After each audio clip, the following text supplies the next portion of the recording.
Okay, so this is probably about take three. So, welcome everybody. Thank you so much for joining me tonight. I decided to go down this way because if you've ever heard or seen me speak, you'll know that I love a tangent.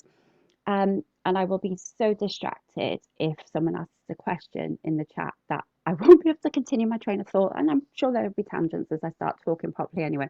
So I decided that I would pre record and then I will be live at 7 o'clock in the chat on YouTube so that I can answer any questions and I'm not put on the spot because I'll just distract me totally. So, anyway, let's get started again. So, welcome again. Thank you. I'm so pleased that so many people signed up today. And if you're not watching it now, you can obviously catch it on the recording because you've got the link so you can just watch it continually. But I will generally release the link anyway. So, I don't know if there's any housekeeping you need to do. So, if you aren't signed into YouTube, you may not be able to actually comment on the post or on the video. So you can either email me because you've already got my emails, or I can potentially, some of you have connections with me, you can message me that way and I can answer. I can put the question into the chat then and try to answer it. So anyway, I digress. I digress. Oh my God. I've been a little bit apprehensive about doing this. There's been a lot of stuff going on at home. Life has been throwing us a few curveballs at the moment, and I was so tempted to not go ahead tonight and postpone, but I knew that if that happened, there would just be another reason, something else. But ADHD, overwhelm, and burnout is very real. So yeah, so I have got notes because there's a lot of information in here. The actual dissertation, when it was done in the end, was about 122 pages with everything else. Can't possibly remember everything. However, I have lived and breathed this research for the last year and lived and breathed ADHD for a grand total of nearly 43 years now. So here we go. Introduction. That's me, isn't it? So if you don't know who I am, my name is Sean Lewis Evans. I am nearly 43 years of age, mum to four children, and I'm in South Wales currently. And to give you a bit of background to me, I was a police officer. I had my own nursery, sold up, we moved back to Wales, where home is, and since 2016, I've been in a process of home educating my children. I have four of them. Some of them are neurodiverse and diagnosed, some are not. And I've had a forest school, I've set up a charity for children with ADHD, ASD. I've had then a business about coaching, and then it went into a witchy spiritual shop, and I've put all that aside, and I've just launched this community interest company for called the ADHD Sisterhood, which is actually part of the Queen of Procrastination. Long story. And the CIC is about will be launched officially probably after Christmas when my daughter goes into the Navy, and it's about raising awareness, campaigning, supporting women with ADHD or females with ADHD. But I'll talk about that a bit later on anyway. So, how did I get my diagnosis? Well, my son was about three when we first decided we would get him looked at. And people used to say to me, "Oh, Sharon, you sure you've not got ADHD?" Oh, no, no, no. You know, and then I think back now to all elements of my childhood. I was a chatterbox. I didn't sleep. I didn't stop talking. I was on the go. My nicknames were like Tigger, Duracell, you know, all of those sort of things. So we, I don't know whether this is going to go slightly off tangent. I told you they'd come. I'm not even like a couple of minutes in, and the tangents are already coming. So we looked at it, put it aside. This is for me. My son ended up, he got diagnosed. It was a whole different process and story going along with that one as well. But he's lucky. He's got a diagnosis. He was young. He was about 8, 9, 8. Um, went to the doctors and asked for a diagnosis. And he said, "Oh, but you know, you're fairly successful. You're obviously able to manage." And put me to what we have in our area, which is an Iron Bevan Health Board, the Integrated Autism Service, who wrote me a lovely letter and told me I was an unmet need. Yay! And I left it, and I'd been away. I was driving, and this car come towards me, and I'm thinking, why is this car on the wrong side of the road? What is it doing? Why hasn't it moved out of the way? I was on the wrong side of the road. I had no concept whatsoever of where I was, what I was driving, everything else. And that was just a culmination of a lot of things. So when we talk about my businesses, okay, drives my husband mad. Multi-potentialite, if you've not heard of it, go and have a look at it. It is the ideal term for somebody who has ADHD and is an entrepreneur. Um, but that was the catalyst, the turning point for me to go and seek a diagnosis. So I went to my GP and said, look, if I go for a private diagnosis, because that's the only option available to me, will you support me? And yes, they did. It was fantastic. I got my diagnosis, got medication, eventually transited on to NHS shared care. But that's a whole different story and process. And, so when all this comes about and I'm writing this survey and I'm listening to people's troubles,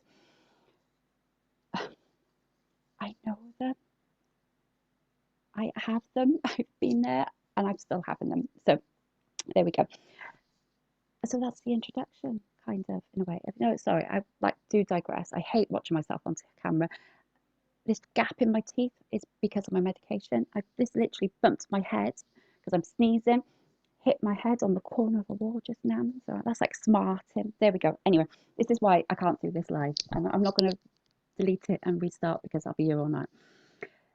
So how did I end up doing my master's research and my master's degree? I had done my undergraduates in early education through the nursery, and I'd applied to go back as a superintendent in the police, and I got through so far of the process, and then I sort of self-sabotaged because it would have meant huge upheaval for the family, and deep down I actually didn't want that. And I remember being sat having my MOT, texting husband, go, I'm going to go back to university. I don't think he quite knew what to say. Didn't really have a choice. And I looked at numerous degrees and I ended up choosing a part-time distance education in University of Birmingham on social emotional behaviour difficulties. So throughout the 3 years, there was a specific element on ADHD, which was fascinating. So I actually got diagnosed during university, not by university, but there was another lady on that course who had ADHD. And the more I met her, I'd already been to the doctors at this point. I was like, yeah. And all my research and all my assignments up until my final year had been based around children with ADHD, forest school, because obviously I had a forest school, and the restorative benefits, the use of nature for children with ADHD in particular. And I had this idea in my head that my final research, my dissertation, was going to be based upon females using forest school as young girls. But obviously, it's really hard to find childhood girls diagnosed with ADHD. I know of maybe 4 or 5 in the charity that I'm a trustee of, that I founded. So I knew actually that my research was going to be very limited even to start with that. And then through a period of reflection, then over the summer last year, this idea came around about looking about how ADHD actually impacts us as women. So it stemmed from there. So what I'm going to do now is I'm going to start screen sharing to stop me rabbiting on, and hopefully it will all start to flow a bit more and the tangents will get less. I can't promise that though, I'm sorry. And the thing is, I'm trying not to laugh because during this whole process, I can't tell you how many tears there was. And it wasn't just over the research, it was actually over the comments and the questions and the answers that women were giving me. So, right, I'm hoping this is now sharing. I need to maybe move me a little bit. I'm not the most technically savvy of people, but I'll try my best. If it does go wrong, I can only apologise, but I'm hoping it's not. So, like I said, I've got loads of notes and I'm going to do my best, and I will try to keep it in some form of order because unfortunately, those of you that have ADHD may know that we don't always like to work in a particular pattern. Well, I don't. That's me. That's my traits. Not saying that everybody does, but I do like to jump, and especially if I get distracted or if I remember something or if I'm likely to forget. But I will come back on track, I promise. Okay, so the lost skills, I think that kind of hit a nerve with a lot of women during the survey. It came up a lot in the questions because we are a missed generation and we are a lost generation because what we don't want is what's happened to us to happen to our daughters, our granddaughters, and so on and so forth. Okay, so what I was looking at initially, the initial idea was to sort of gather evidence based around the behaviours, the symptoms, and the traits that could be picked up in girls quite early on, but also was did the childhood diagnosis mean that you were happier? Yeah. So in hindsight, so the older you were as you were diagnosed, the unhappier you were because of everything else that goes on in your life. And we'll talk about those in a bit because of the, you know, the behaviors, the traits, and how it manifests itself in women. So I'm going to try and make sure that I don't try to not overlap too much with the, like biological and social names for females. Um, you know, and does the age of diagnosis, so when we are diagnosed, does that impact then on our lifelong outcomes? So those were the initial questions that I sort of had. But I won't lie, I was winging it a little bit in this project, this research, and it was an ever developing, constantly evolving process. However, I'm really honest about the limitations and the mistakes that I made in it. So I'm just waiting to find out whether I can actually publish the dissertation to ResearchGate. So I've emailed uni today and I'm hoping to get a result back. Otherwise, what I will do if you've signed up for the webinar is that I will send you it anyway. I'm really sorry, it's a lot of pages. So you can have a look at it, and obviously all the references, all the academic journals and any articles that I've used are all in there. But if you've got any questions about a particular topic that comes up and you want the research, I'll try and link them when we're going through the chat and the live later. Okay. So when I looked at obviously the lifelong impact and our outcomes, I was looking at like the emotional side of it, and emotions are really hard to define. You know, they're subjective, aren't they? So how you might deem an emotion could be different to how I deem an emotion. And when I was looking at all the academic research that was available, I could only find really one paper that looked at the emotional impact for women, females, and it had several limitations. It was a really small sample size. It was about 5 females, and I have to keep constantly like checking myself. And it was a real narrow demographic, so you wouldn't know whether that would apply to other females outside of that demographic.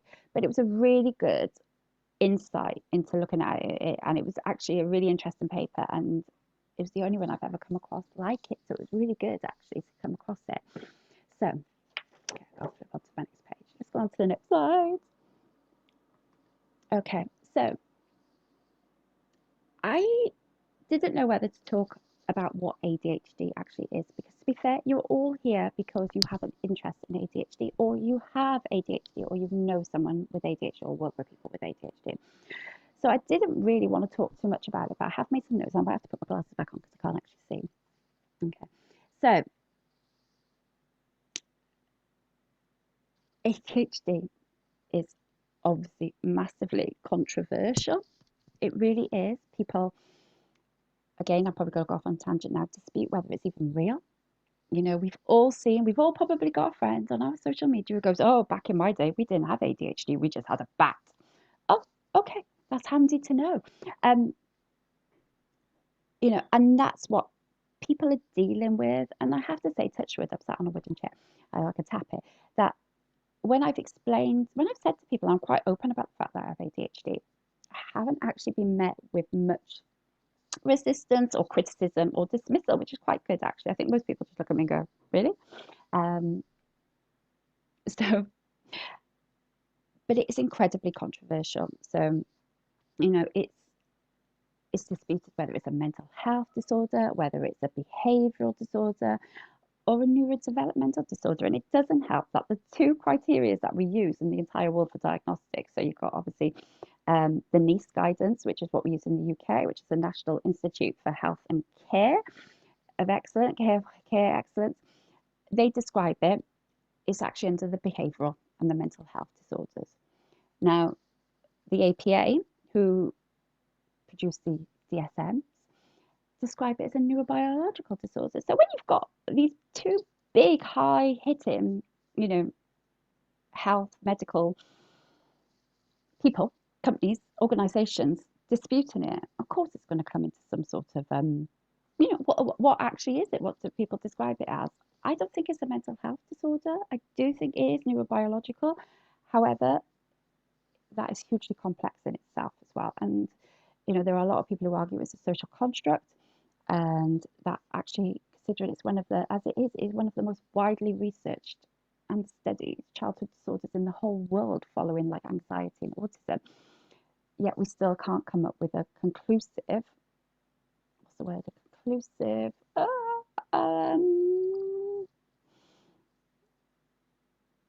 deduction of how of what it actually is. Yeah, they can't find what actually causes it, causation, should I say. So, but it's a hugely multifaceted, I can't think of the word now, epilogic. I told you.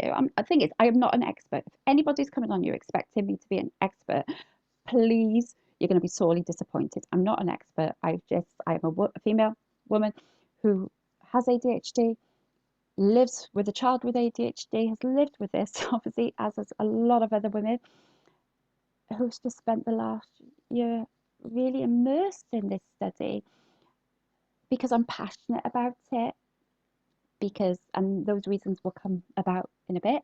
But I'm no expert, so you might need to go and find someone else for that bit. It is a multifaceted disorder. It's incredibly complex. However, I think the best description of it would be the biopsychosocial model, and that's the one I tend to go to, where it is, the old nature versus nurture. It is a mixture of your biological, your psychological, and your environmental factors around you that causes it, exasperates it. I do think it is more than just one thing. But again, that's for the clinical medical doctors to do. Okay. I definitely do think a bit different to other people, though. So there's got to be something in the neurobiological bit, hasn't it? But, it is hugely debated, isn't it, across the world, in experts as well. And this is where the issue has arisen with females and adults in particular with ADHD. So, okay, let's go back to the page. So, what is already out there? We know it is one of the most widely researched and studied childhood disorders. However, current female research is really minimal. It's believed to be about 1% of all research on ADHD. And when I talk about female, I'm talking about females on their own. There's an awful lot of research which focuses on mixed genders and girls who've been diagnosed in childhood, and then like sort of longitudinal studies. But it is slowly increasing. There is more out there, and articles in the press is immense. However, it's been really disappointing that ADHD Awareness Month is this month, and yet most of the articles and TV programs, etc., have been about males. There we go. But it's much easier for a male to get diagnosed, So, it was first shouted about 30 years ago that research for females needed to be, what's that word? Prioritized. And it still hasn't. It truly, truly hasn't. And I think we're probably a bit more complex than men. So, males, again, they're three times, this is the average now, more likely to be diagnosed in childhood, but the numbers do even out, as we get into adulthood, which is interesting. And, there's some debate over the amount of people, and women in particular, who are being diagnosed in adulthood. But it could be due to the fact that women, we are much more likely to go and seek help if we're having issues with our mental health. There's no stigma attached to it. There's no culture, or no issues around culture, around mental health. We are more likely to go and seek help for it. Okay, now I'm sorry if I get my terminology wrong as well. I don't ever intend to do that, but occasionally I think my mouth works faster than my brain at times. again, Nice in the UK, they recognise that ADHD is under-recognised in girls. So, you get this later on in life then where women are seeking help. They're also going for diagnoses for their children and being identified as well at those times, which is really interesting. I have a friend who's doing a PhD on the impact of SEN and ADHD in parents. And she said, why are males not being, getting these diagnoses when they're, or identifying themselves when they're going for their diagnoses with their children? And it's because it's mainly the females who are the people who go to these appointments, who go to these, these meetings and go through the process with their children.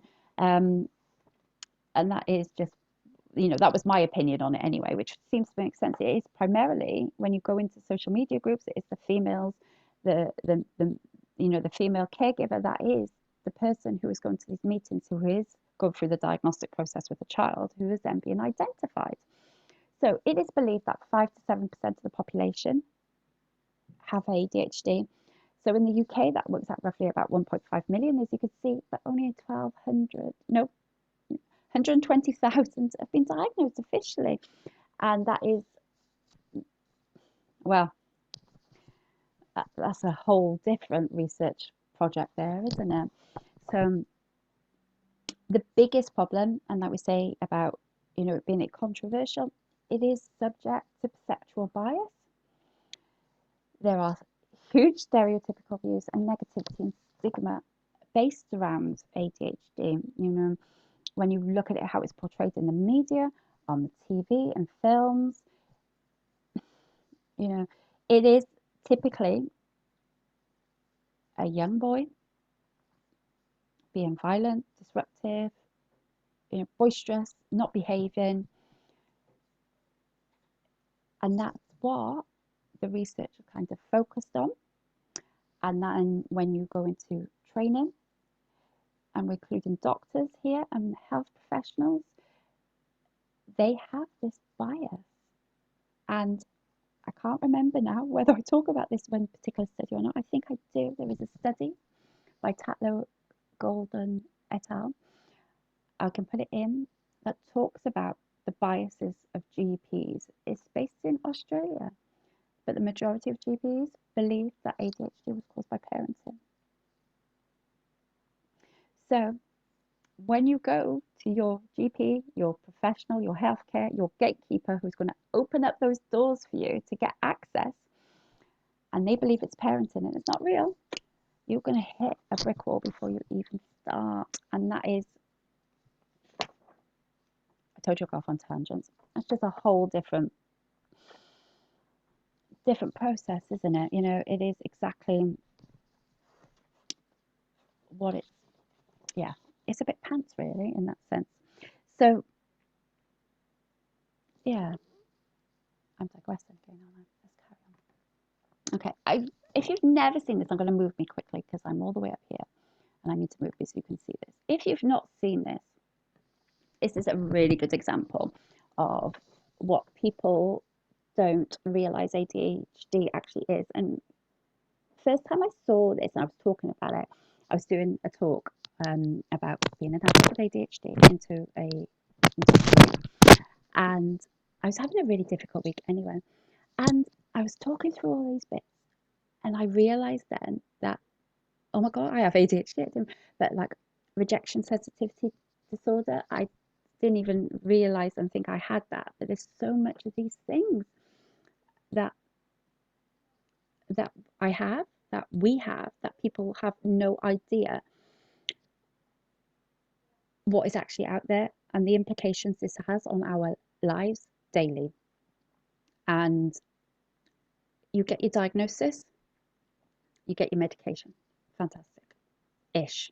And I say ish in the loosest sense of the term because that does not help or support you with, I'm pointing at the screen, you can't see me pointing at the screen, but I wonder if I can pull up like a penny thing. Can I pull up a pen? Does anyone know? Oh, I can. Oh, this is exciting. So, is it a draw? Okay, so you get your diagnosis, but this does not help you, or medication would help him with the majority of these things, does it? So, for example, you get your diagnosis. Can you highlight? Does anyone know? Oh, you know, is that what spotlight is? Maybe. Well, let's have a look. So, it doesn't help you with this. It doesn't really help you with this. Doesn't really help you with this. This. This, I would say. I still, my poor children get called all the names before I get to their own names, including the dogs occasionally. I have a nightmare with this. All of our diagnosis is our medication. It doesn't really help with any of those bits. So anyway, oh, can I not get rid of this now? And I know I'm conscious of the fact that, this is about the research, but what I want to do when I talk about my own experiences is because I think people didn't realize when the questionnaire and all went out that I had ADHD, even though I said it in the top. And I'll come on to that when I explain the limitations with the survey. Is that you think people who do these research and reports don't actually know what it's like, and for a lot of them that is absolutely true. They are written by people who have a clinical or a perspective of ADHD, but they don't actually live it. And that's kind of, where I was able, quite luckily in one sense, sorry, I got my things all the wrong way around, my wires, and they're pulling, to bring something different to the research, which was what I was hoping. Anyway, oh, how do you get rid of this? Oh, let's go back a minute. Oh, I'm going the wrong way. No! So I got to go back. Previous, previous, previous? No, right, okay. So how do I get rid of this annotation bit now? That should not be there anymore. Eraser, maybe that's what I need to do. Oh, clear. Clear all drawings. Yes, cool. Right, now I know how to do that. So you learn something new every day. That'll be my new hyperfixation. Okay, so why are girls not diagnosed? So, oh, no, it was all right. I didn't write it on this one. So it is believed to be a behavioural condition. So if that's the case, what you will find is that in school, because girls don't act out and don't disrupt the class, they're not seen. Because a girl sat in the corner, twirling her hair, looking out the window, isn't disrupting anybody, are they? Okay. So there is also a huge, like we discussed, a lack of research. So the professionals, the people who are trained in order, to identify these type of behaviors, these conditions in children, actually don't know how to identify the signs. They tend to be internalized, like I said, and we are very good at masking and wanting to fit in with our peers. So we will try not, we will work really, really hard actually, not try. It's only as you get older and you become a bit more comfortable in your own skin that you can go, ah! We want to be like everybody else. We want to be liked.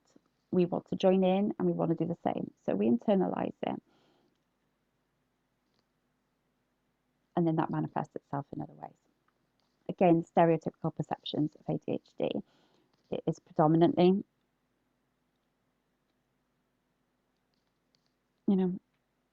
a young boy disrupting the classroom, not listening, not stop talking, being disruptive, climbing on chairs, maybe climbing under tables, all of those type of things. And some of the behaviours could be seen as typical girl behaviours. So, oh, she's just a chatterbox. Yeah. Oh, she's distracted. She's a daydreamer. Head in the clouds. Yeah. Those type of things. Things that we dismiss as typical girl behaviours. So when you tie that in then with hormones, when you have a girl who maybe has an outburst, an emotional outburst, oh, it's just the hormones. And when we talk about when they start puberty, it's their time of the month. Those are those type of obviously typical, stereotypical behaviors and opinions which belittle the, what women and females and girls are feeling inside. And, you know, that constant battle is just belittled because, well, it's okay, it's just your time of the month, or you're just a girl, it's okay. That's it. That's what all girls do. So when you look at the lack of research and the perceptions of ADHD, obviously the criteria is based on a predominantly white male sample back in the 1960s. So it means instantly that girls and those from minority backgrounds are instantly disadvantaged to accessing a diagnosis. And that predominantly white male sample from the 1960s is a template of a young boy who is disruptive, violent, outbursts, you know, boisterous, yeah. However, for women and girls and females, the symptoms are more likely to persist into adulthood as opposed to men, yeah. And when you look at why more girls are not diagnosed in school, those daydreamers, those ones that look out the windows that twirl their hair, the belief is, and this is from professionals, is that boys are more likely to benefit from medical intervention than girls because obviously the medical intervention calms them down, allows them to concentrate, which makes them less disruptive in the classroom. So, you know, I know of parents whose children are medicated for ADHD and they are told to take their medication breaks during the school holidays so it doesn't disrupt the classroom. Now, I'm all for that, that's fine, in the sense of that, but then why not? That's a whole, I'm not even going down the tangent of education and how it could be changed and whatnot. We're not going down that route today. It's a whole different one. But those are the reasons why girls are not diagnosed. We're just simply missed because, well, it wasn't until recently. And don't forget that adults didn't even get ADHD, didn't have it. You grew out of it. I think sometimes it gets worse though. It does predominantly get, well, I don't know. I've got worse as I've got older. I know that. So a lot of the research has focused on comorbidities. And I say when we talked about gender, you know, mixed gender samples, children diagnosed and then followed into adulthood, but also the comorbidities that exist with ADHD. So these are some of the comorbidities, and they are generally accepted that this is the norm for those with ADHD. So when you look at things like anxiety, depression, low self-esteem, for example, the numbers between those that are diagnosed with ADHD and to have another coexisting psychiatric disorder, potentially mental health disorder, is believed to be anything between 50 to 90% of those with ADHD. So you could argue actually that is the rule, that you will have another comorbidity as opposed to the exception. And you know, it is often that it is these conditions that are identified first and treated first.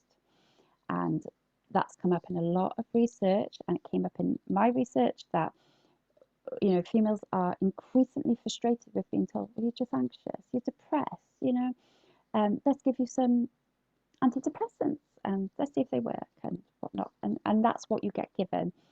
And they don't work. You still have the anxiety, you still have the depression, you still have the low self-esteem. You become almost treatment resistant to them. You know, and it's not saying, so it is these then as well that make it more difficult for females to be diagnosed with ADHD because you're battling these as well. And you can't say that your anxiety, depression, low self-esteem, for example, is caused by the untreated ADHD. But you can't say that it's not either. So talking from my own personal experience, I've had anxiety and depression. I still suffer with low self-esteem. And I have been treated, but since I've been treated for my ADHD, I haven't had any of those. You know, I still get this odd bout of anxiety, but as opposed to, you know, what it was like before, nothing like that anymore. So, you know, go by it what you will. Sorry, my doorbell's going. Um, there'll probably be some shouting now actually because my son's got a friend over. You know, and for example, things like body focused repetitive injuries, I call them that, but nail biting, skin picking. So CAMS, for example, in one study found that 75% of those that had nail biting were also diagnosed with ADHD, which is huge. So it's almost like a purging, isn't it? So and fidgeting, because if you can't bounce up and down when you're in a meeting, for example, and my legs go, you pick, don't you? You pick at your skin, you pick at your nails, and that is hugely common. There's also these links coming out now with fibromyalgia and chronic fatigue syndrome. I don't know too much about them, but I know, for example, with fibromyalgia, I kind of have been led to believe it's almost like a you rule out other diagnoses until you're left with nothing, and then you get fibromyalgia. So if it's chronic fatigue, if you think as a female, you internalize. So your hyperactivity, your restlessness is maybe all in your mind. It's exhausting. It is exhausting. You wake up exhausted. You go to bed exhausted. You're in the middle of the day, you're exhausted because you haven't stopped. Your brain is racing all the time. And so you don't have that physical tiredness as such. You have that mental tiredness, which then manifests itself into a physical tiredness. Like I said, I'm not an expert, it's just that's my thought. So there are some interesting things coming out of that. ASD, for example, they think up to 2/3 of people with ASD also have ADHD. Eating disorders, self-harm, suicidal thoughts, they are all commonly linked and accepted to be a comorbidity with ADHD. Okay, so next slide. Again, then associated behaviors. A lot of research focuses on these as well. So we're looking at addiction, you're looking at alcohol and drug, smoking, tobacco, drugs, risky and excessive sexual behaviors, crime. There's nothing better than as a parent opening up a book that says your child is more likely to be involved with crime if they have ADHD. Oh, fantastic. That just makes me feel so much better. You just don't let them out of your sight, do you? Excessive internet usage. Now, it's a really odd one at the moment, and I sort of talk about that when I look at the results a little bit later on. Debt, financial management. It's a huge thing for those with ADHD because it links in with impulsive buying, gambling, and risky driving. So it's all, these are associated behaviors. Oh, sorry, I have got like a cold. Yeah, I am organized. I have tissues and everything. I've gone forward now. I really hope this is recording. And then the links with education. So if you have ADHD, you're going to have lower academic achievements. You're more likely to be excluded. You're going to have poor peer relationships. You're going to end up being isolated and you're going to be subject to bullying. And this is what research tells you. It is all doom and gloom, isn't it? And actually, that was one of the comments. Oh, I felt like I didn't really discuss the positive sides of ADHD. I mean, there are some amazing positive sides of ADHD, but when you read the research, it is this. It's all negative. There is no good things about ADHD. If you look at academic research, there is no good things about ADHD. And I think I felt really guilty actually because I've kind of fed into that with this. However, it's about that early identification and being able to play to your strengths, isn't it? And to know what your weaknesses are and where you might downfall. Whereas if you know all of that and you know how to deal and you know how to cope and you put strategies in place most of the time, but you get the help and the support that you need early enough on, you can have it's gonna be amazing, isn't it? Really, because there are some superpowers. That's why I tell my son, you are a superman. You can do whatever you want in life. Um, and for example, there is no way that I would have done the things I've done in my life today, all the good and all the bad bits, if I didn't have ADHD. So, yeah. Okay. So what stops a diagnosis? Obviously, a lack of knowledge and understanding in professionals and in parents and and in society. That's one of the first main things. Your GPs, your doctors, your healthcare professionals, those people that you go to, those gatekeepers. Now, I know I touched on it earlier, but it's them. Yeah, that's what stops the diagnosis and the stigma attached to having ADHD. So, if many GPs, many health professionals still believe it's parenting, you are not going to take your daughter to a doctor's and ask them to consider an ADHD diagnosis if you're going to be told, well, it's your parenting. Now, I was told it was my parenting by a head teacher with my son. And I was like, but he's the last of four. I haven't brought him up any differently to any of the others. But that's what you're told. So that's what you're faced with, isn't it, all the time? So if your gatekeepers are going to shut down, are going to lock that gate before you even get to it, and you can't open it, you're not going to go. So when we asked about that, a lot of the comments we got back was, I was fearful I'd be dismissed. I was dismissed. I was told I couldn't possibly have ADHD because I had a degree. I was successful. I got told there was no service. I was an unmet need. And this is what people are being told across the world. This was not just specifically to the UK or to North America, for example. So, there are some countries which are more accepting of ADHD. Again, we'll talk about that in a little while. But if you're going to hit those barriers before you even start, and you go through that whole process, and then a couple of months down the line, you find out maybe you get referred, and a couple of months down the line, no, there's no service, or you've been referred to the wrong people, or they don't know where to actually send you. It's a constant battle, and that just then feeds into the anxiety, the depression, and the emotions that people are feeling, and it just makes things so much harder when you can't get the very basic help and support that you need. So that's what stops the diagnosis, is the fact that there is so little knowledge, so little understanding, that and people don't even know what it is particularly. I mean, and we've got to be grateful actually for things like TikTok to some degree, who have opened up people's eyes, and people have gone, oh, actually, maybe I do. And then they look at it, because otherwise you may have no reason to ever consider ADHD for how you're feeling. You may not think that that's ever a reason. You might think it's something completely different, and actually that's what it is. So, but it is. When the professionals belittle you, it's not very helpful, is it? Okay, so we know that a lot of people don't listen when it comes to the impact of ADHD. You were told you grow out of it. However, this common and this widely growing group of women, men, being diagnosed in adulthood would seem to suggest actually that we don't grow out of it.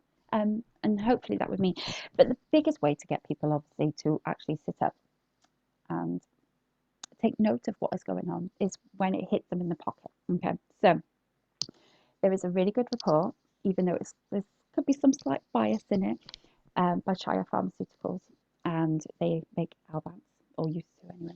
They make Albans, and they broke down sort of the economic costs. And there's a couple of research reports that have been done by various organisations across the world, a couple in Australia as well. And they talk about at what cost. So the Shire report, for example, talks about, the cost of treatment for comorbid conditions, so depression, anxiety.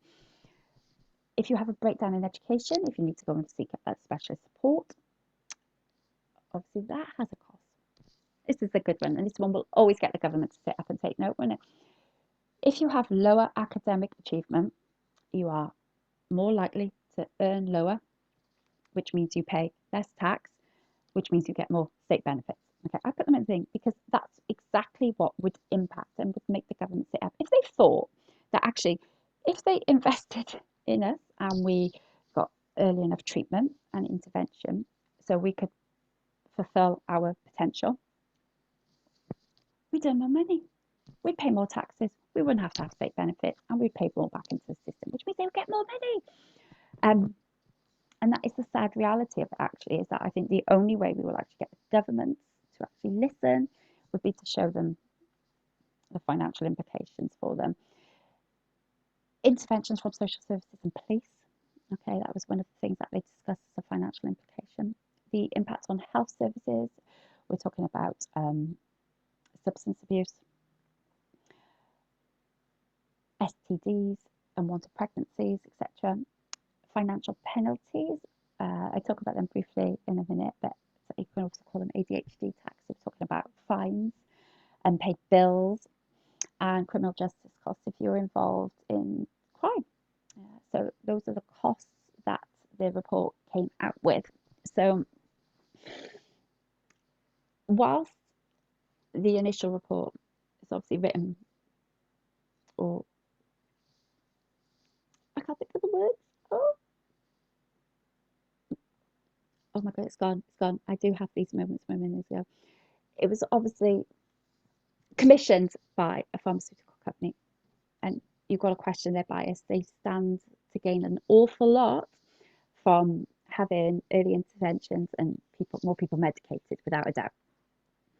But the costs, those costs are very real to you and I, yeah, and to the people who work in those services.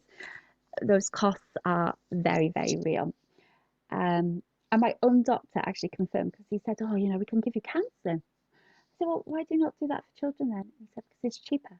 It's cheaper to medicate children than it is to medicate adults, which is interesting. I suppose that's because I don't know, most children go on very low dosages, which are really small. So I know that when I was privately having to pay for my medication, it was about £130 every 28 days for my medication.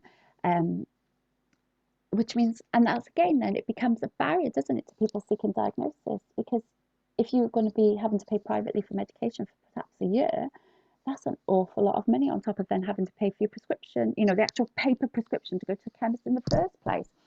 So again, it just creates a divide.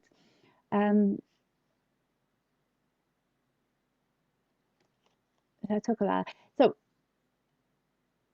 the report is really good. I will put the link in because it is, like I said, a really good report actually, and it does open your eyes a little bit better more.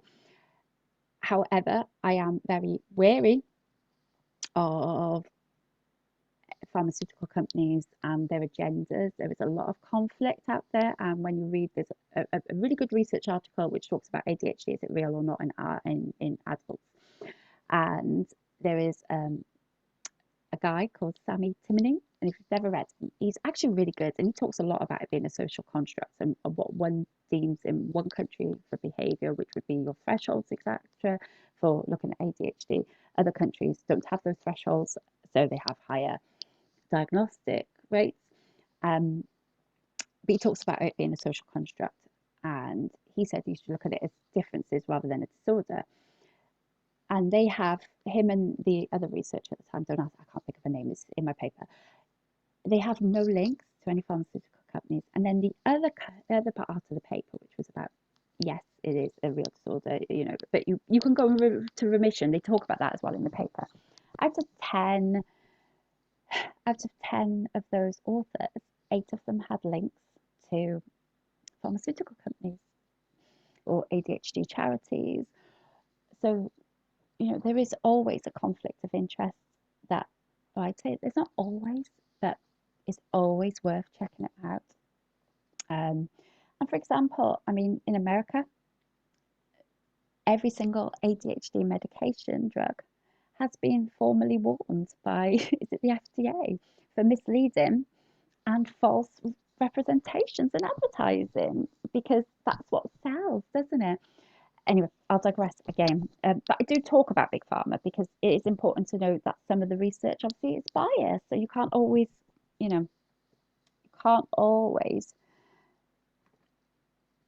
take what it says to be gospel. So I talked about ADHD tax just briefly then. So it is estimated that undiagnosed and untreated ADHD in the UK costs about £3.6 billion a year, which is immense. If there's ever a reason for them to invest a little bit more into it, it would save this money and save us. It would save us. So Australia commissioned a report, one of their ADHD charities, and they believe it costs about 25,000 Australian dollars per year per individual, and that includes loss of work time, loss of work days. But they also looked at it as in cost of your well-being, and they estimated that to be just over $9,000. And I've never seen a well-being costing about the impacts of ADHD, which I thought was really important to put it in because actually, you know, it's a lot of money for us to be losing a year theoretically in our well-being. I'd love to have 10,000, well, $9,000 worth of well-being, as I'm sure with so many others. Okay. I did promise you I'd digress, didn't I? Can you imagine if this was live? It'd be appalling, wouldn't it? Awful. No. Okay, so the study. So those behaviours and the comorbidities that we looked at earlier actually formed my questionnaire. Okay. So I put out a post on social media with a questionnaire link. It was going to go live for 2 weeks. And I had 1,057 responses back in the 2 weeks. I was like, oh my God, it was amazing. And they came from around the world, and it was phenomenal. It really, really was. And I couldn't believe actually how many people were willing to actually sit through the study, because it wasn't a short questionnaire. It was just probably the worst thing in the world for anyone with ADHD, isn't it? Here you go, have this 34 questions, and they weren't small questions. And they were comprised of, so I looked at things like age of diagnosis. There's a few issues around that. Then, you know, whether you were self-diagnosed or, you know, professionally diagnosed, whether what subtype you had. I looked at employment, I looked at your family, I looked at education, I looked at comorbidities, I looked at your behaviours, and I then went on to do the PERMA profile, and which is a well-being questionnaire at the end. And I had considered a human given the emotional needs audit, but I felt it was too clinical, so I didn't go ahead with that one, whereas I felt the PERMA profile was more suitable for what I was hoping to achieve with my questions.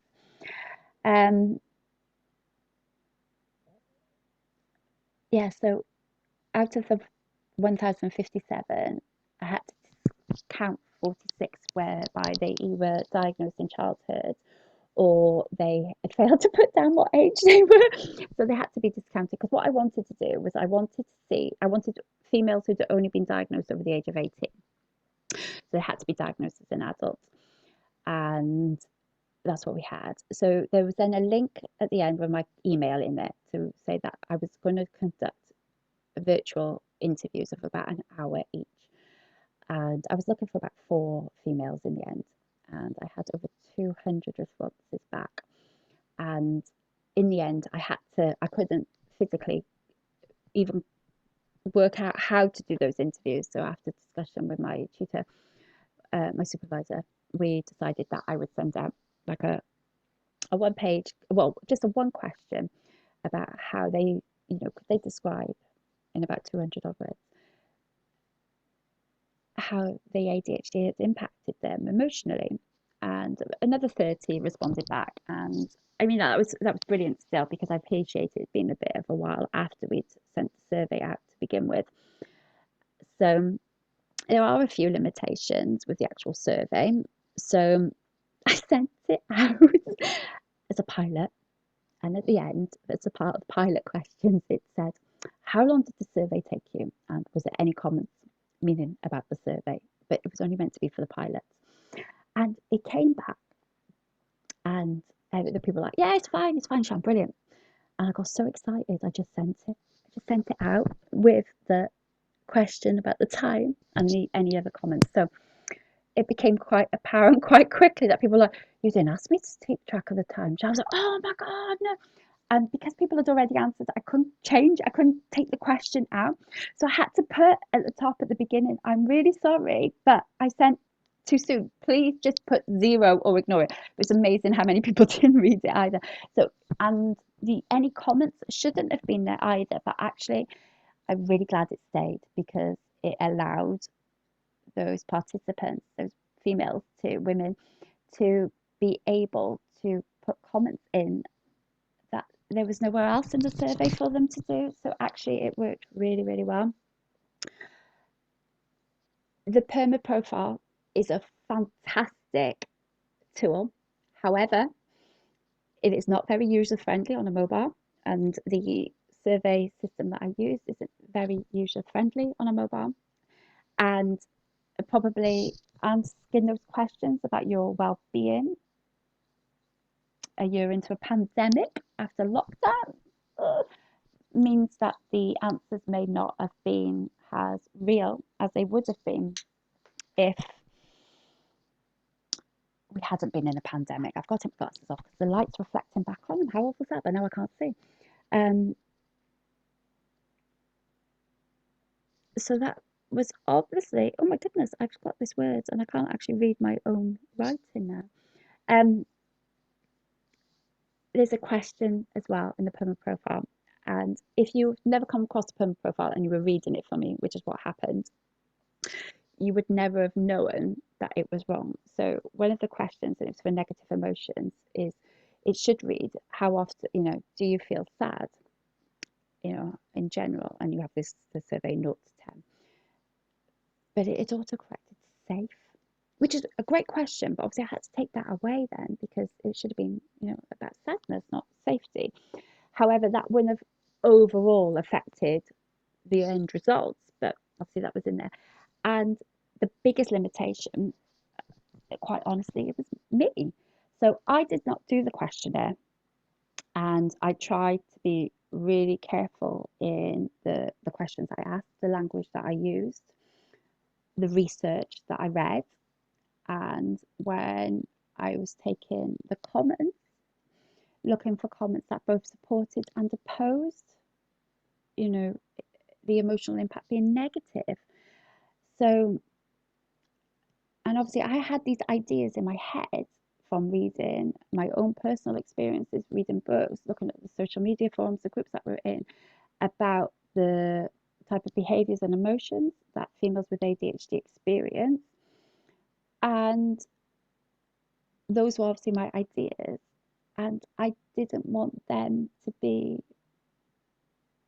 obvious, should I say, in the research. So the biggest limitations would probably, I would have to say, would be me.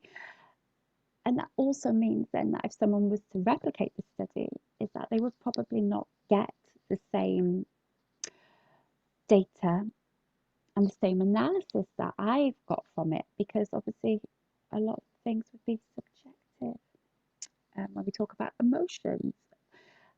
So it's really hard then to be objective. I've got to stop saying as well. Okay, so, oh, there we go. Let's carry on. Ooh. Okay, so we're going to talk about the results now. I'm going to have to move me a bit down here now, am I? Okay, so over 80% of the participants actually had a formal diagnosis as opposed to being self-diagnosed. We chose to include self-diagnosis because those are still valid. We know that it's a postcode lottery. We know that the waiting times for official diagnoses are huge. So it was important to see whether as well, those people who were seeking a diagnosis but were self-diagnosed for the time being. Interestingly, obviously there's 3 subtypes of ADHD. Obviously you've got combined, and you've got predominantly inattentive and predominantly hyperactive. So combined and predominantly inattentive accounted for 96.7% of diagnoses, and combined was actually higher than inattentive. Now that is contrary to, but only a little bit, I think it's about 10% in total. But obviously that is very contradictory to what the research seems to be, which is that females tend to be predominantly inattentive. Now I'm diagnosed with combined but predominantly hyperactive. So out of the 2 of them, hyperactivity is slightly higher for me than inattentiveness. And if you ever get to meet me in real life, you'll get to know that because I'm a little bit bouncy. Um, yeah. So average age of the participants was around about 35 years of age, which would tie in right with the fact that social media was my main form of recruitment, which obviously meant that there would be numerous people that I couldn't have reached, but I do know that it was shared by some of my network in their own groups and their own, their other people outside of social media. The eldest person was 74. 74. I had 3 women complete the questionnaire who were over the age of 70, and I just couldn't. Boom. I and they was that means they were over 70 when they got diagnosed. Now, to get through that far in life is just phenomenal. With all everything that they must have encountered. I don't think there's much words for that, is there?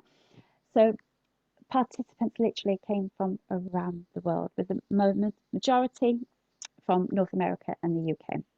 Now, I only asked for counties in the UK, which could be used for future research, but I do have all the other countries broken down. So North America is broken down into all the countries in North America, Canada, United States. I just realized I think I'm going to have to put my light on in a minute because I can't actually see anyone.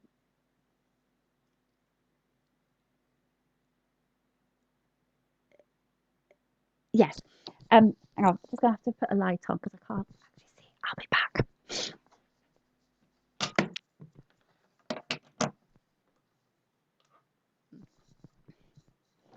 That's okay. I don't think it affects this light so much. It's more about me being able to read my notes. Yeah. So with the UK, I did break it down into counties as opposed to countries. So it has like Wales and then obviously all the counties in Wales, because one of the actual limitations with this research, as I said, is that actually the data I got back was far, far too big for a master's dissertation. There is enough research here for a PhD. I just don't know how to even go about that route yet. And there is so much more that could be used with the data and to look at in different patterns. That actually 16,000 words was just not sufficient. I was actually worried at one point I wouldn't have enough, but then it was like, I have too many words. So yeah, literally around the world, every continent. The only one we didn't hit was Antarctica. There was no penguins. We didn't get anybody from Antarctica. So yeah, the general consensus as well was that medical professionals such as GPs, health professionals, etc., just had an insufficient knowledge of ADHD in females and adults and didn't know where to refer and signpost. We've spoken about that before, but that was something that was quite obvious in people's responses. And 45% of them, of participants, believe their parents have had ADHD or to have ADHD.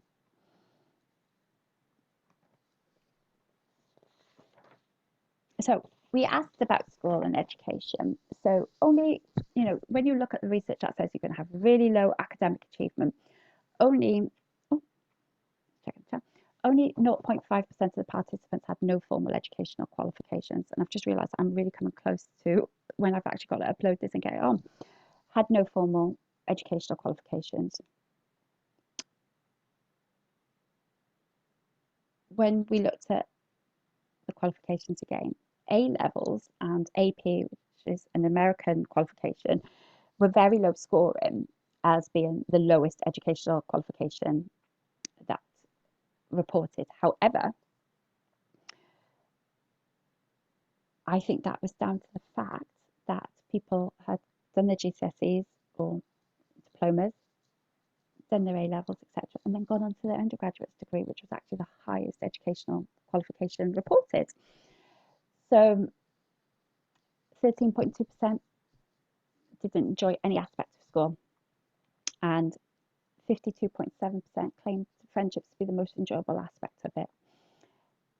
Just under 30% excluded, whilst the most experience and negative was late and missed deadlines. so poor executive functioning, and the anxiety and low self-esteem in lessons and transition around lessons and classroom activities accounted, for between 65 to 68% of participants' experiences. So school wasn't necessarily, the what research will have you to believe. These are people's real life experiences of it. There was a very small amount reported to be the actual bully, whilst being a victim of bullying was experienced by nearly 60%. Interestingly and contradictory, obviously friendships was the highest enjoyable experience, but anxiety then in peer groups accounts for the highest negative experiences. So nearly 80% of participants experience that anxiety. Conflict with parents and teachers, relationships, social isolation, they're all there, and they were all, above 50%. And the majority of participants felt that if they'd had an earlier diagnosis, they would have achieved higher grades and had a wholly, completely different experience at school if they'd been diagnosed earlier. So that is huge, really, and just goes to show the importance of an early diagnosis. So the reported comorbid conditions.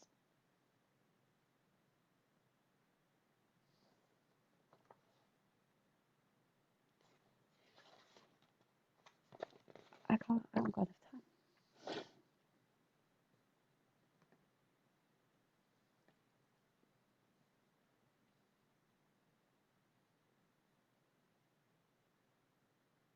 I've just realised I'm massively running out of time, considering this is now got to be uploaded and processed by 7 o'clock. It's not going to work.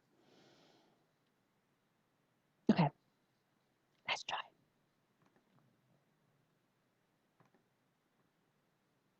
Let's keep going.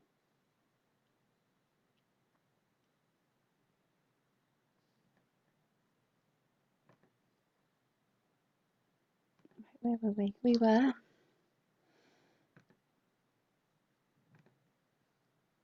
here. Okay, so all the majority of the questions were multi-choice questions. So it means that obviously 100% is not 100% of all participants. It is like a cumulative. So people could answer multiple times, which leads some of the figures to be a little bit skewy on some of the bits. So when we looked at reported comorbidities, we discussed earlier that it's widely accepted that people with ADHD will have a comorbid condition. So, as I said, 50 to 90% is for a mental health condition. So 94% of the participants reported at least one other comorbid condition prior to their ADHD diagnosis, which is immense. And those were them. There were other ones that they could choose, they could select others. And all 100% of participants reported at least one other condition in their lifetime. So autism was lower than I would expected. And my supervisor asked me, why do you think that is? I'm not 100% sure, if I'm honest. I don't know whether it's because people may not have considered that they have autism. Again, diagnostic criteria, access to services and diagnoses are hard.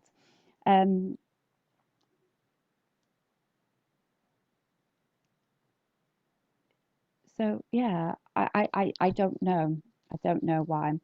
Other conditions then that came up were bipolar, PTSD, hypermobility and hyperthyroid, hyper and hypothyroid, dyslexia and OCD, and there was a number of and a lot of gynecological I can't say the word gynae problems anyway came up as being a condition that females were suffering with. So we talked a little bit about self-harm, suicidal thoughts, personality disorder, postnatal depression as well. There's a really interesting research out about that as well. I can't remember. I am genuinely here.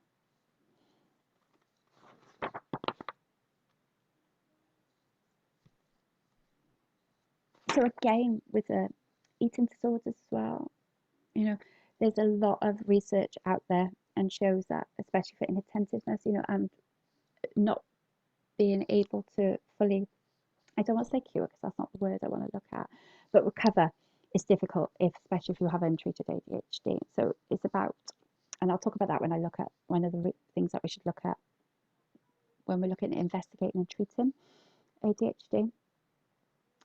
All of these things on their own, it's just one thing, isn't it? You can't assume that everybody who has one of these conditions has ADHD, but when you're looking at patterns and a holistic approach, these things need to be taken into consideration. I've gone a little bit off, I've been caught a little bit off harp and it's discombobulated me a little bit, but I'll get back onto track now. So I took the table that is in the Young 2020 study about how these are the behaviours that should ideally trigger an investigation. Okay, so we asked about this. So for some of these, we looked at what would be the legal age that you would be allowed to participate or purchase, take part in. So all of these came with trigger warnings for people to answer the questions. And obviously they were completely anonymous, which means that people were more likely to be honest because they had that anonymity. So there were trigger warnings for all of these, and there is for the next few slides. So you can see here at what ages people experience things. Now, so these again are multi-choice questions. So somebody who experienced them at age 5 to 11 may have also experienced them at age 12 to 15 and age 16 to 18. Now, I do have the ability to break it all down to see what each individual person had and when they first started to have those experiences. Okay. So drug use as well was also reported by another 61 participants in this survey, but I didn't break them down into ages. But you can see that early sexual behaviours, tobacco use and alcohol use was quite high, particularly around the 12 to 15 age. That's when it started to get much higher.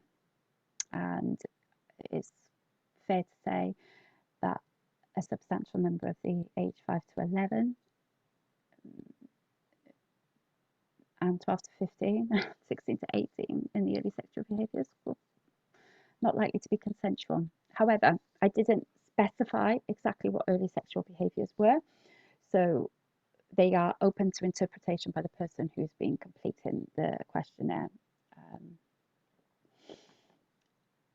Oh, you can't see this, but so this was another one then that we looked at. I don't quite know why my screensaver's doing that. Oh, I might need to move that.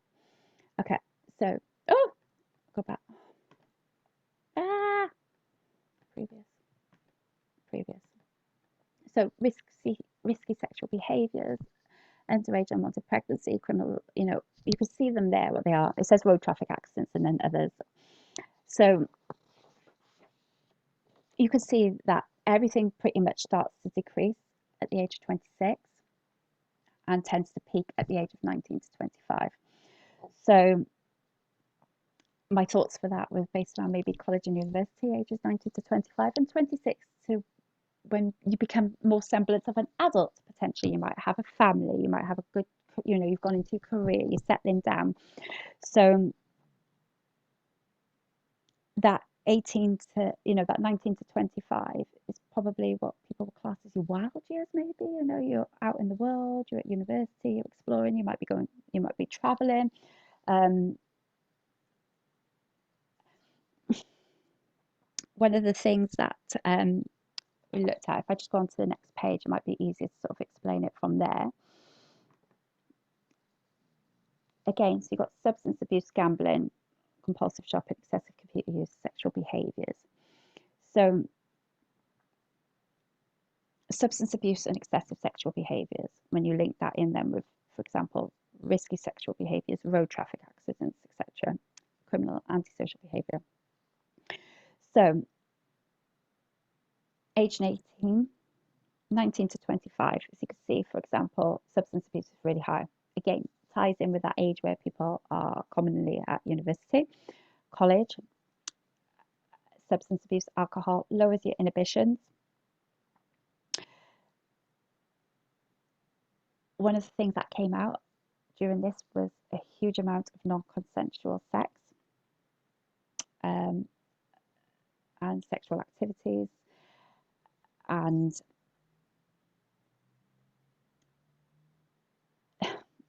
I, I think you've got to suggest that maybe there is a pattern then between the lower of inhibitions, substance abuse, excessive use of alcohol, which has led to a number of, excessive sexual behaviours and risky behaviours. And I think that's quite a sensitive subject for women, females. There's a lot of shame and guilt, and there is research that shows that females with ADHD are more likely to be victims of sexual victimization. And like I say, there was a numerous amount of disclosures over rape, prostitution, abuse, grooming. I won't lie that when I was reading the comments, that I cried a number of times, because what was being told was just, it was heartbreaking, heart-wrenching, that, when the help and support should have been there, it just wasn't. And, I'm going to go out on a limb and say that for potentially a number of these parties, women, females, that this might have been the first time they told people as well what had happened. And when we talk about the hidden costs, it is these, isn't it? It's this that has such an impact, such an impact. And yeah, like I said, the whole project was too big for a master's, and even now I'm like trying to obviously get it all in an hour and a half, and it's too much. Actually, it is too much, and now I'm actually verbalizing it. I'm like, well, yeah. So I'm not going to talk too much about that one for that. That might be a subject of something else, maybe. And I am conscious of time, even though I will be able to be answering questions as we're going through it, although it is a long program, I say that. So we looked at these then as well. So I asked about these: executive function and organisational skills. The wording was wrong. It should have been dysfunction. And that came up a number of times. It was interesting that lack of personal hygiene was fairly consistent throughout the age ranges. That surprised me. I expected it to have got lower as it got older, and it did a little, but actually not by much. It's actually sort of gone up. But it's interesting, things like interrupting in conversations and saying the wrong thing. Oh my God, I do that all the time. Self-doubt, imposter syndrome, And these are behaviours and feelings and emotions that you wouldn't pick up on a normal diagnostic criteria checklist, would you? So, and that's where it fails for women. I think, when you're trying to talk about, well, are you hyperactive?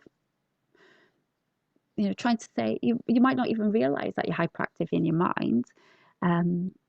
Well, you wouldn't necessarily, would you? It's not until later when you think about it, or until then you know what it is. You don't know what you don't know, do you? So when we looked at the entire behaviours, and there was, I think it was 19 in total out of the whole systems, the average reported behaviour was 4 of those. And that could have been across numerous age ranges as well. And what happened was it rose really quickly up to about 4, and then it decreased slowly down to 19.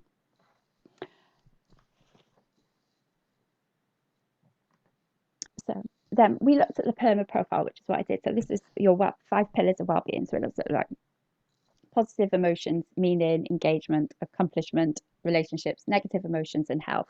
And it's actually a really good questionnaire. However, in future, I would do it as a standalone, and I would ask different questions around ages. But you can see how the participants in the ages 60 to 69 range, they all decreased pretty much, whereas age 70 plus, it all increased. And that was their average PERMA profiling. However, the 60 to 79, 70 plus, they were obviously the smallest amount of people. So age 60 to 69 was 6 participants, and age 70s was 3 participants. So their average is going to be potentially slightly lower than those that had maybe 180 participants in that age range. There we go. And then overall, when you looked at it, so again, the overall score, so that was all of the pillars put together and then averaged. Obviously, those age 70 plus were there, had the highest well-being scores, which kind of threw my entire theory and hypothesis out of the window. That just goes to show that those aged, the older you were, the unhappier you were. That completely didn't work. And that was fine actually, because it meant that the whole research turned on itself to focus more on the emotional and the voice of the women. But again, I was going to include some comments, but I just couldn't because there was so many of them, and they were quite, they are personal to those people who have done them, who have said them, but there just literally was too many to even include. They are included in the actual dissertation, which obviously I said I send out to you, would be tomorrow now, and it was, they are emotional, and I do need to find a way to get them out into the world so that people can actually see them and read them and understand. So I am going to come to a conclusion because I've just realised the time and I've still got to like process this and upload it quickly. I've got about 20 odd minutes. Um,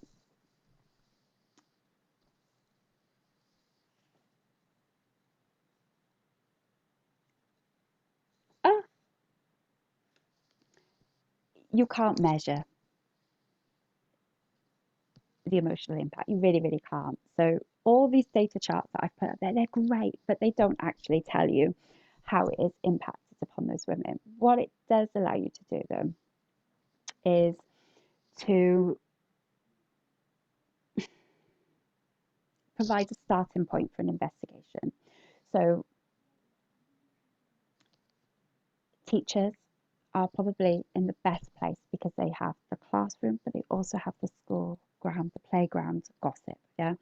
So if girls, females are displaying any of those behaviours, any of those symptoms, any of those traits, not saying that that one thing means that they have ADHD, but if it's a repeated pattern, if there is a family history of ADHD, if there are other things going on, you know, if they are daydreaming in classroom and then, they're being involved in risky sexual behaviour, drug use, for example, you know, that should warrant an investigation or at least a conversation being started. And that's what's gone missing. That is what is lacking, is this assumption that females potentially displaying those behaviours and traits don't mean anything, but you put them all together. Not any of those, none of those were in isolation. There's a whole repeated pattern and a systematic pattern and a way of life that is caused, if that's the right word, by their ADHD. But if they had had early diagnosis and a holistic approach to treatment, which is what females need, would these behaviours, these traits, these events, activities, would they have taken place? And then would they have had an impact then? Would they have produced the shame, the guilt, the anxiety, the depression, the mental health issues, if all of that had been solved at the beginning? And I'm looking at the screen and I'm in reverse. So it is about being more open, less judgmental, putting those stereotypical views back, and looking at it from a holistic approach. Because every behaviour is a communication, isn't it? If you genuinely think about it, so every behaviour is a form of communication for something. So diagnosis and medication are only a small part of what goes, in treatment. The diagnostic criteria is not fit for females. It truly isn't. It is. It doesn't take into account really anything. you know, very limited. It's not too bad, but it's not brilliant by any stretch of the imagination, and it does need to be updated. There's severe lack of training in ADHD across the board, whether that be for females or males. Yeah, teachers get very limited training, and then that causes issues. The same as even psychiatrists. For example, psychiatrists in my health board do not know how to diagnose ADHD. They've had to have specific training in how to diagnose, and now they're waiting for the training on how to medicate. These are psychiatrists. And it's a postcode lottery in assessment and treatment. Some health boards have 4-year waiting lists. Some health boards have no waiting lists because they don't have a service. Okay. And just going back, just because a person, any person, displays one of those behaviours does not mean that they have ADHD. But it's about the repeated behaviours, a combination of behaviours, and looking at the family history. Again, that holistic approach.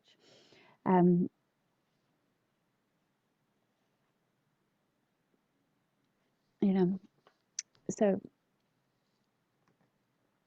you know, the impact, it is immense. You know, it in a negative way as well, because you know when the women were telling me their comments, there was so much emotion, so much, you know, the words grief, regret, blame, it was so used, was overwhelmingly used in their comments and their feelings.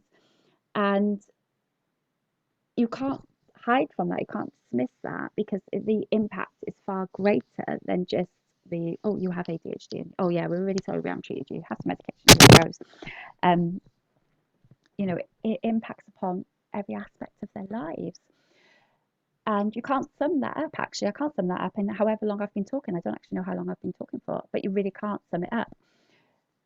But there are some positives, and that also come out. You know, there were women who were like, I'm grateful for mine, and now I can start living my life, you know, and like for me, there were things that, you know, I would never have done if I didn't have ADHD. So I'm grateful for those. But for the overwhelming majority, it's been a lifetime of negative emotions, blame, regret, grief, like I said, shame, all sorts of feelings, but not good feelings. And those women need to be heard, and they need to be validated. And we want to make sure it doesn't happen to the next generation. So, I can never find these pens. Okay, so what's next? Obviously, I'm going to round this up now, upload it quickly, and I'll be live on the chat then to have answered any questions. Hopefully, that's the plan. I've set up a community interest company in the hope to start campaigning and raising awareness, particularly in South Wales, but across the UK. And also we do have a group, and the plan will be that we will have speakers come in to talk about the things that the medication or the diagnosis don't help you with, things like budgeting, because there's literally, you get your diagnosis, you get your medication, and that's it. You're sent off into the big wide world to navigate all your feelings and emotions and all the behaviors and traits that you've picked up that you might want to get rid of, but you can't because you don't know how to. And the hope is that we will be able to signpost and provide services that will enable women to work through those things. And it might be like a little workshop once a month, but then you can go and speak to the professional, should I say. But just finding help and support in different ways. And I am going to have to go, which is really bad because I feel like I've had to rush through the last bit, and I don't like doing that. But obviously, I have ADHD, it's very real, and this is how it impacts me. But like I said, I am going to be live on the chat, so hopefully I'll probably have to eat my tea at the same time. And thank you all so much for, if you've got this far, you deserve a big pat on the back, a bar of chocolate, and a cup of tea or a glass of wine. And thank you again. And if you have any questions and I'm not able to answer them on here, you can always email me. I'll put the email, you know, you have my email details. Please feel free to contact me or seek me out on social media. I am about, oh my God, I've gone really pale and pasty. And I am going to round it up because I am waffling now, but I'm not an expert. But as you can tell, I live with ADHD, and how it impacts me, you can see that in this way, and lots of other stuff hidden, you know, behind. but it was actually an honour to be able to do this research, and I hope I've done it justice. And but I'm not quite ready yet to shut up about it. There's still a lot to be said, so I need to work out how to get the next bit done and actually get people to start listening and taking notice of what's going on. And these women, all these participants, their voice still needs to be heard. So that's next. That's what's next. Getting this out there into the big wide world. So thank you. I am going to go. Thank you ever so much. And I will be on the chat shortly. Bye. If I can ever get